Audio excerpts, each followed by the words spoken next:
Hello out there. I know what you're thinking. It's Sunday. Why the hell is 98% going live? I don't know either.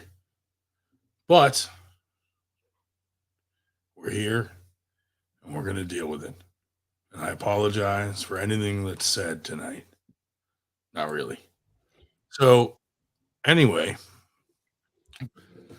here's the professor. So, one of the things that I find is hilarious is with this whole Paul Italia challenging me to arm wrestle thing is he keeps making these videos and these ridiculous things on his page saying, "Come on, Ryan, where are you?" Blah, all this stuff, but he has me blocked. So he's challenging me, and I can't even respond, or he's calling me all these names, and I can't even retaliate or say anything directly to him because he has me blocked on all his social media. So, as I said the other night on Friday, Paul Italia, if you really want to arm wrestle me, come to the next Winter Blast and we'll make it happen. You're challenging me, so you should have to come to my home court advantage, especially since I haven't even been competing for over a year at least. So anyway, I'm not hiding anywhere. I'm not afraid of you. I'm not, if you want to come arm wrestle me, man, feel free. Come on, bring it on. You want to call me all these names, dude, but I can't even respond. Like, that's ridiculous. So anyway, that's not the topic of the night. So we're going live because I posted something about East versus West, which I guess is a very controversial topic. So, we're going to talk about that. We got David Marr in the chat. We got Sonic. Hello, fellas. Are you going to invite the third person? I just sent you a text. Dave, that's always you, buddy. I can do that. Oh. So tonight we're going to have a very special. And when I say special, I mean special guest on tonight. Our buddy Tim Lewis is going to be in the house tonight. Imagine that. We roped him in. So, Tim Lewis coming on. That's going to be interesting. Maybe some other guests are going to come on later. Evan might come on. We'll see. We'll see what happens. But anyway, so at East versus West, apparently they just opened it up to whoever showed up because they didn't want to have, small classes, which is fine. However, here's my problem with it. Say you're Dave Schell. I'll wait till Tim Lewis gets on. Yeah, you don't want to. Yeah, you don't want to say you're Dave Schell. Tim Lewis it looks like it's working in the house. Yeah, the road warrior is on the road apparently. I'm local though. I was downtown doing a couple of Uber rides. I'm just heading home now. What's up, Tim? How we doing? Yeah, Tim said he pulled a Dave Schell today. He was coming back from Michigan State and went to a practice on his way home, which is one of my tricks. So we're going to talk about the East versus West finals. Yeah. And, I posted something about it, which caused a lot of controversy. I got a lot of private messages about it. But my point of it is, and I get the point of view from what they're saying, like they didn't want to have small classes. So, they wanted to, make it, I guess, more exciting, more competitive or whatever. But to me, the integrity of a tournament, when you have qualifiers leading up to a finals, you're expecting that whoever qualified is who you're going to be facing. So say you go to East versus West and there's only 5 guys in the class qualified. If you're one of the top guys in that class, you have a pretty good chance of coming out on top.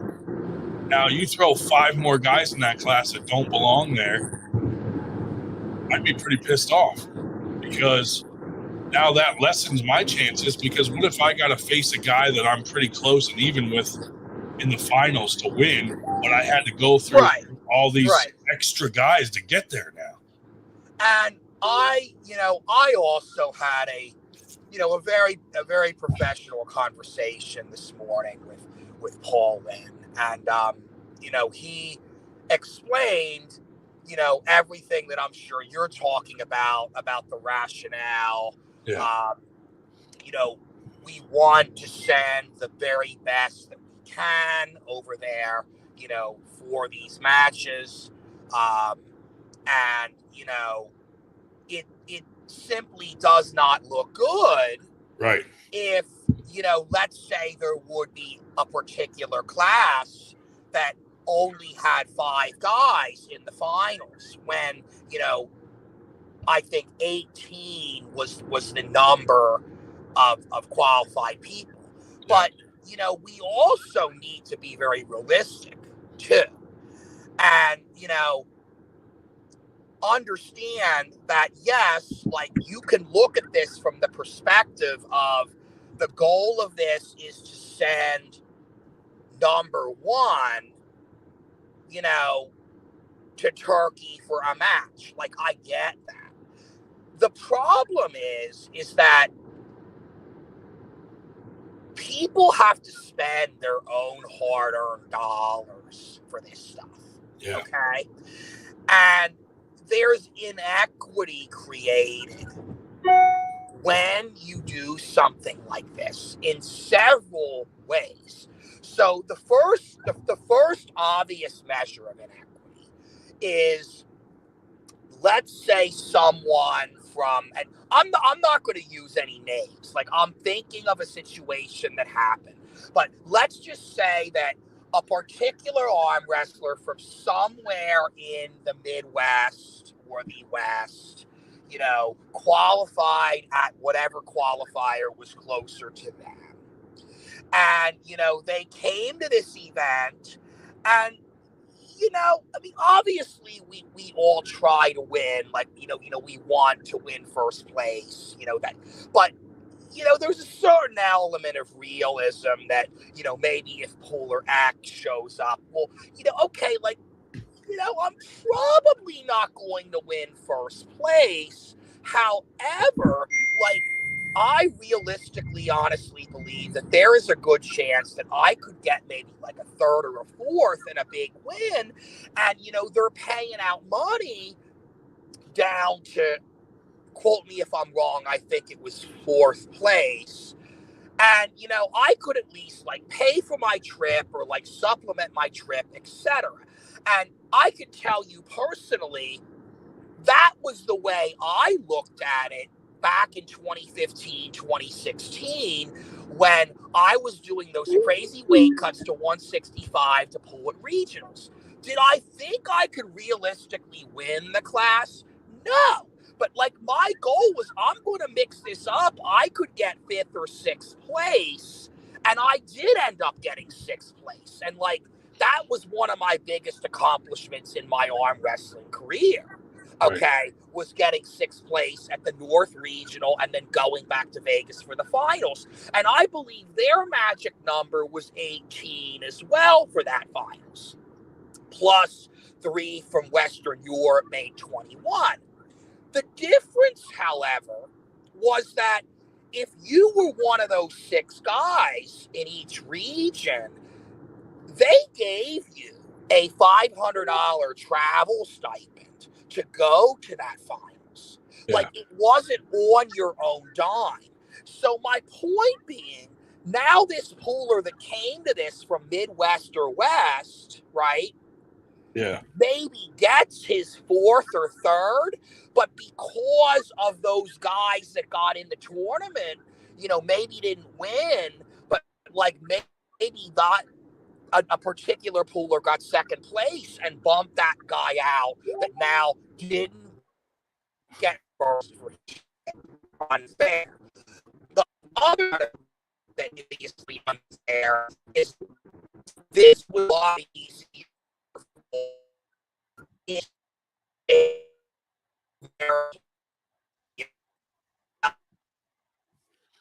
think he entered a school zone or Yeah, something. you're breaking up there. I don't know if you crossed the Slippery Rock Borough line or what, but Across the county line. But yeah, the poolers from those out had more access to just being able to draw flowers. I'm sure there were others out about this, but we're like, oh, well, crap. Now, if I want to buy a plane ticket to this, it's 5 or 6 days out. It's $800 or whatever. Oh, we lost him. You think he got pulled over? hang on. There he is. You just Yeah. these guys maybe from other parts of the country that would have loved to maybe do the same thing and surely would have if it was 2 or 3 hours from them. So I'm looking at it from the standpoint of they advertised one thing, did something else, did not create equity for all poolers. Well, and I mean, and that's the point. I was talking to somebody at our practice today, and I'm not going to name him because, I mean, I didn't say I would be on a, whatever, but a respected puller. And he said, if you wanted to do something where you just brought everybody into a finals and you had this big mass, whatever, there's nothing wrong with that. But if you wanted to do something with the way they did it, then you do it the way they did, but you cannot combine the two. It was advertised as being happening, the way they had originally said, and then they basically shifted gears, at the last minute. Well, really, literally, the last minute. I agree with you. Why not just one big tournament? And again, the answer to that is because they did not have the budget to make any cash payouts like that, $1,000 for first place in a class, if the qualifiers did not help fund that in some way. So then you run into the problem where, like, okay, you have this big tournament, but there's not a lot of money. So, like, oh, well, now the best guys are going to show. The reality is it takes a lot of money to do something right like this. You have to have sponsors. Well, and how many actually do we know? I don't recall how many regional qualifiers did they have. I mean, judging by who was there. Know there was one in Florida. I know there was one in California. There was one in Utica, New York. There was the one in Indiana, the Cobra Classic that I went to. And I believe there was one in Texas as well. I don't know if there were any more. Those were the ones I know for sure. Well, there was at least Canada had one or two, and then they did a couple things in South America. Yeah, I think there were two in Canada, and from who was at the tournament yesterday, just judging by the shirts and sponsorships, I think there were some people from the Caribbean, or at least a couple from the Caribbean. And some from Canada. And I heard South America was also present from a pretty reliable source. Right. So it wasn't all people that could drive in with a couple hours. In fact, one of the referees at the amateur table was wearing a shirt that said Southeast Slammers, and I'd never heard of it. I get around to know these clubs, and I said to him, there was a lull in the action. And I said to him, Southeast what? And he said Southeast Manitoba. So I think there was a Western Canadian one as well as the one in Ontario. I forget where that was, but yeah, there was the one in Ontario, and then the other one must have been somewhere else. Yeah, but I don't know of anything, for example, in the Pacific Northwest, or for that matter, anything west of Fort Wayne, Indiana, all the way to the coast. I mean, I said, I know there was one in California, right, for sure. Yeah, but I don't know about any of those other regions. Mm-hmm. Yeah, and I gather the number of the folks that did qualify did not come, but even so, it's just shifting gears like that really was was a mess. And of course, they're getting a getting a kind of a reputation because of that. But, well, and then again, and like I said, I was not at this tournament, but I heard from a pretty reliable source. In other words, someone that did end up qualifying legitimately for this tournament and going. That apparently that the people that qualified for this thing in Virginia had to pay their own way, obviously, but there was no entry fee. Mm-hmm. And apparently they got there and they were charged a $50 entry fee. Oh. Again, like I was told that by someone, again, like we're not going to say who, but that was another thing where I was like, oh, okay, so like that's another thing, Mm-hmm. Let's see. I just feel like they could have killed two birds with one stone. They could have done the last minute qualifier, last chance qualifier, and then whoever won those threw then they could throw a couple people into the finals instead of everybody in the finals. That, when I read it, I'm like, okay, like, I don't know about this, but it certainly would have looked better. Right. That's what I think. They did. And, I understand, like, 18 slots. But, like, if you let two of those guys in, right, you're at least putting them at a disadvantage because they have to do some matches in the regular tournament. And then they, for lack of a better word, have to pool gas against the real qualifiers. Yeah, and that, see, you know what I mean? Like, but when they did that, like, then they took that advantage away from the people that qualified too. Right. Right, and they should be at a disadvantage for not going to a qualifier in the first place.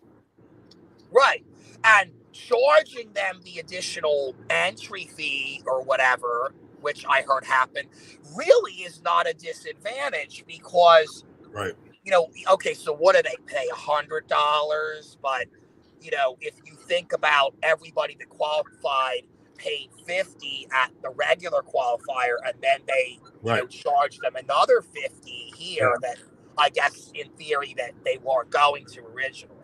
So, you can throw that out the window too. And also the fact that they had the travel expense, because as we noted, that not everybody was within 2 hours of a qualifier. Exactly. Well, now the whole thing got watered down, and it's like, do we really have the best of the best qualifying? You know what I mean? I'm sure there's some people out there that maybe didn't go to a qualifier for whatever reason, like maybe they couldn't afford it or whatever, and then they saw this and were like, oh, but like then they couldn't afford that either because of how close it or maybe they committed to a super match with somebody else or next week. I mean, you know what I mean? Like other things happen too, so it is what it is. But like, I feel like most of the people that wanted to invest in this and take it seriously were at least in the mix. Yeah. I feel bad for like the guys that are associated with this, but aren't the ones making the decisions like that. Because it does kind of it just doesn't, it's not a good look because now, like you almost feel like there wasn't integrity in the whole thing. Like I don't think it was on purpose. I don't think it was on purpose. They had a plan. They had a plan, right? They didn't stick to it. But they failed to recognize, like, you know what? Like, how many of these people that qualify are actually going to go? And then, their solution to that, right, was, oh, we'll just go down to the third place guy or the fourth place guy. But, let's face it, like realistically, do those third and fourth place guys really think they can get in the money at this thing? Probably not. Right. So, like, that really doesn't work either, Yeah. Well, and that's, as I understand it, when you go to, not East versus West, when you go to Worlds, that's, you have to go to the national qualifier.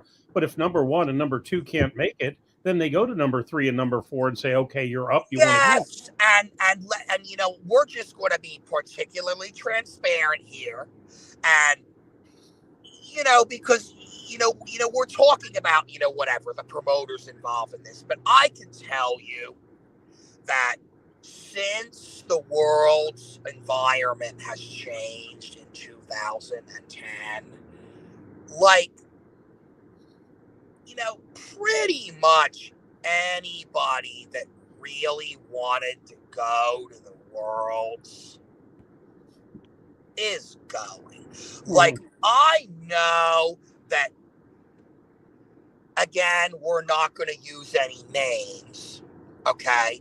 But let's just say you have a situation where, somebody really, really, really wants to go to Worlds, right? And, let's just say they live in, Idaho, okay? And, the Nationals is in Orlando, okay? And, the Worlds is in York. Well, you might have a legitimate case where, let's face it, at the Nationals, they took away the placing requirement. Like, the requirement for going to Worlds is simply,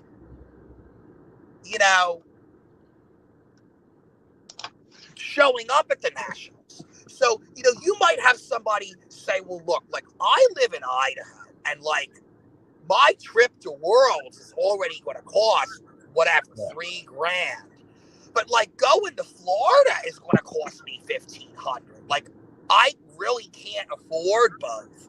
And, like, I know exceptions have been made for people like that bypassed Nationals or couldn't go, and they went to Worlds.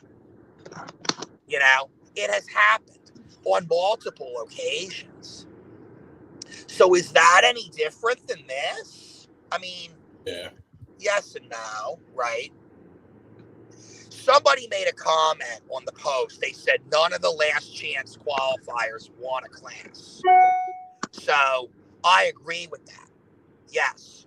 But it's like I said before, somebody might have got a second or a third and now got money, and that person that qualified was bumped out of the money because of that.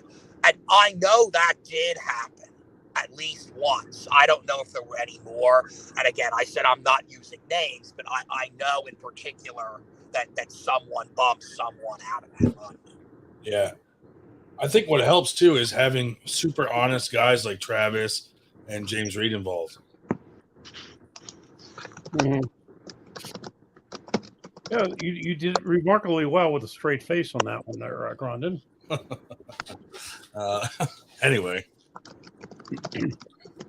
I don't know. It's just an unfortunate thing because, an event like that's supposed to be fun, really, really cool, and everybody there said they had fun, but like it sucks that like there's this weird question now, like maybe the word integrity is wrong, but like you're always going to wonder like why this was kind of strange. You know what I mean? Like there's a strange, I don't know. It just didn't go how it should have went. But what are you going to do? Well, right now we're not going to do much of anything except that, I don't know. I gather secondhand that, word has gotten back to Engen, who is basically also asking questions as to, hey, what went on, at least to that extent, which of course he would want to know, what went on because of some of the posted and comments that he's seeing, including people that ordinarily would be, friendly with the with the two promoters in question who basically made the decision. So, I mean, even some of the folks that are, tight with them, are somewhat uncertain whether they made the right decision. Let's be polite about it. Yeah. Well, I mean, the thing that sucks is that, like, East versus West is a cool thing. It was cool that they had a qualifier here. I just wish it would have went as planned, like they had a plan the whole way, and had they stuck to it, I think it would have been better.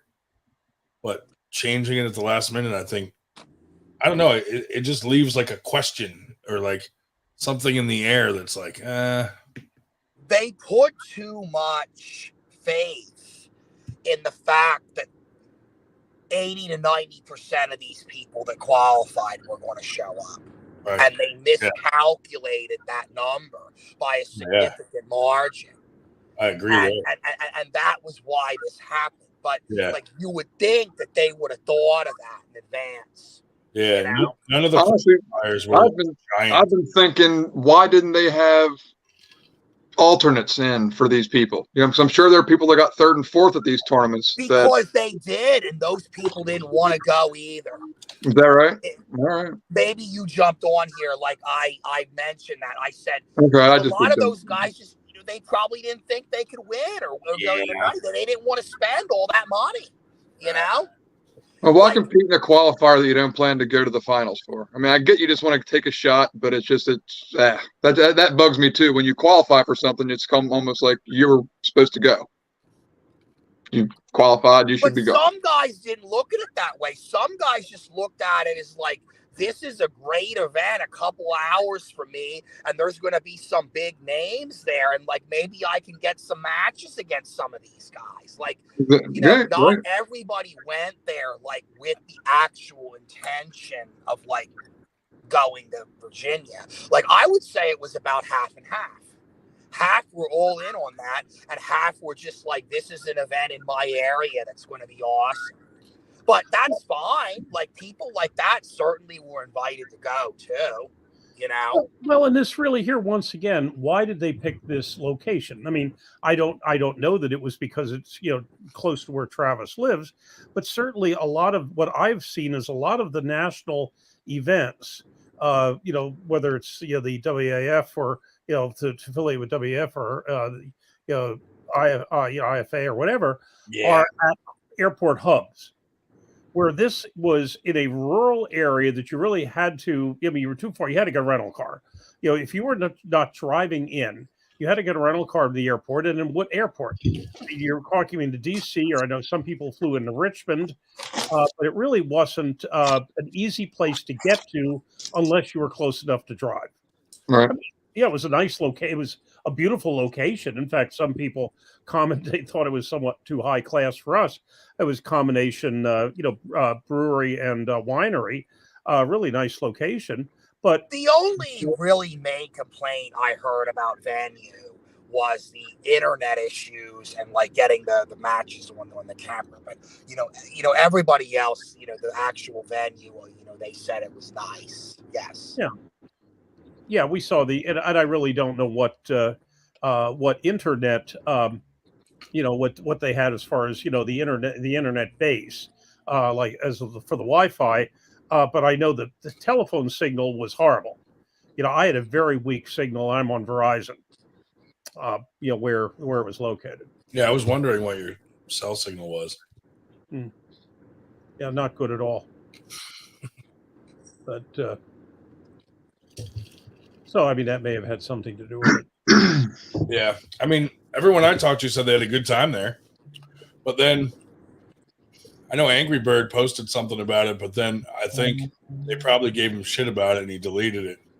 Because I'll be honest, I think that was Angry Bird acting like Angry Bird and taking it back. There's a mixture there because, Adam was upset with his performance on the table. Yeah. Okay.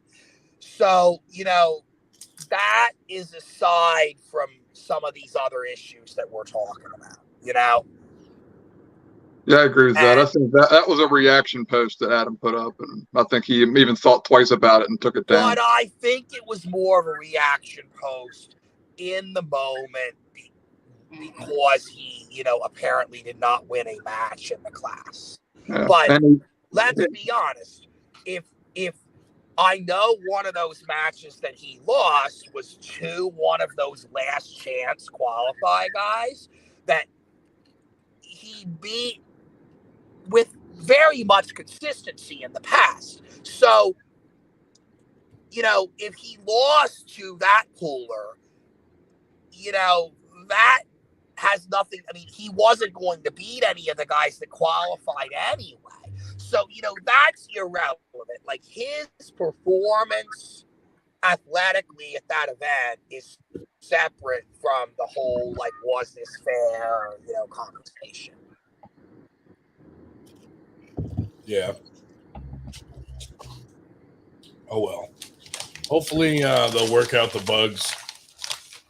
Because now, I don't know, like maybe they won't do an American qualifying tournament now. Who knows? I think being Well, just it's being a like, little more are people forward going to about it. believe it next time?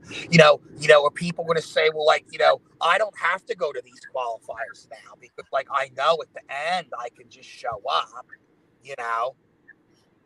like, are people going to believe it? And then if not, like, maybe you have to reinvent the model, maybe you invite people that are like, ranked so far, up or whatever. And then, but like you have to get sponsors. You have to get sponsors, to bring these people in. And like, maybe you don't have a lot of prize money, but like, you'd have to pay for their travel to get them to show up. Yeah. Something. But for next year, if you know that you have a chance of winning, but you don't feel like taking a drive out of your way to one of the pre-qualifiers, you can show up at Virginia, but maybe you won't get a shot, but who knows? So it's one of those kind of things where it's you're paying for the sure buy-in to the tournament. You show up the last day, you might not get in. So I mean, if Angry Bird would have came to that last day and everybody showed up that qualified, he might not have got in. But. Right. So I don't know. It just seems like it was just a little bit messy, and I think they wanted to try to fill the brackets up and get a big tournament as possible. And they let anybody in that was worth pulling there at the pros. I didn't see anybody in there at least that just was way out of there. At least there were guys that pull pro typically that I saw. I don't know. Was there any like first, second year guys in there? That like I'm perfectly fine with the fact that they had amateur and semi-pro, and because people wanted to go and watch and be part of it. Like I don't have any issue with that at all. I think that was great. Yeah.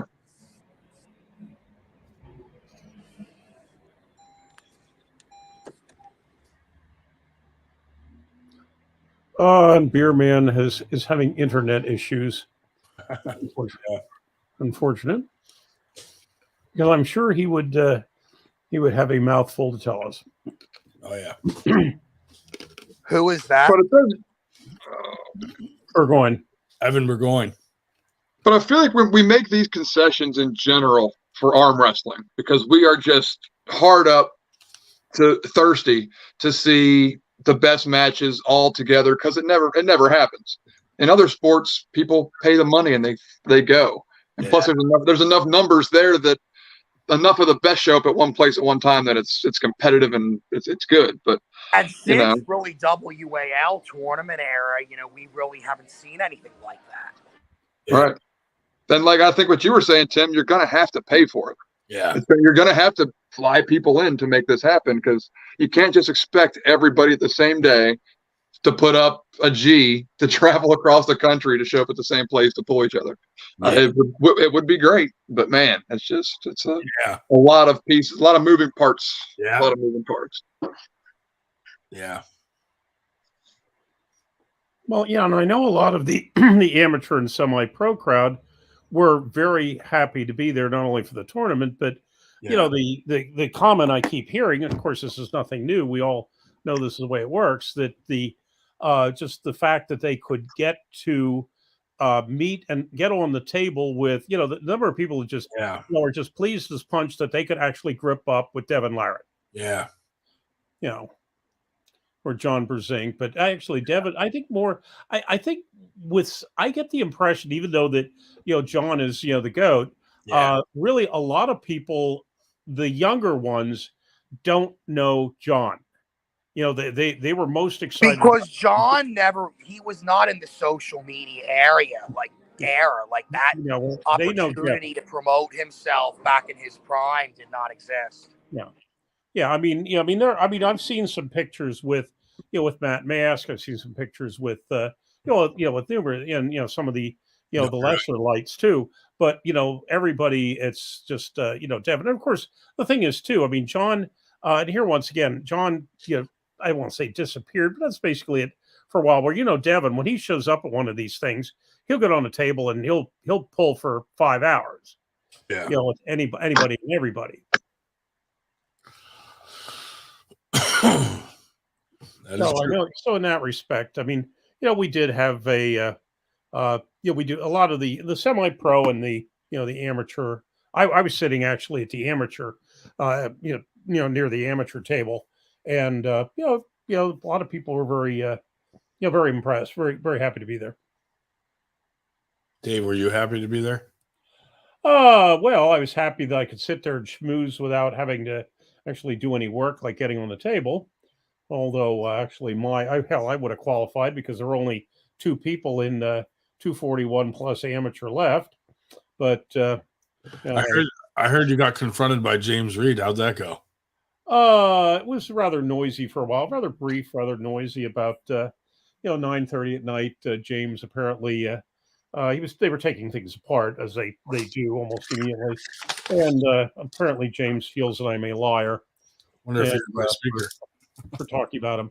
Well, that and no, I gather he must have heard the podcast that I made on the Getting Around with the Professor edition, talking about why I was not planning on spending any money at this event or at the Keystone, specifically Keystone.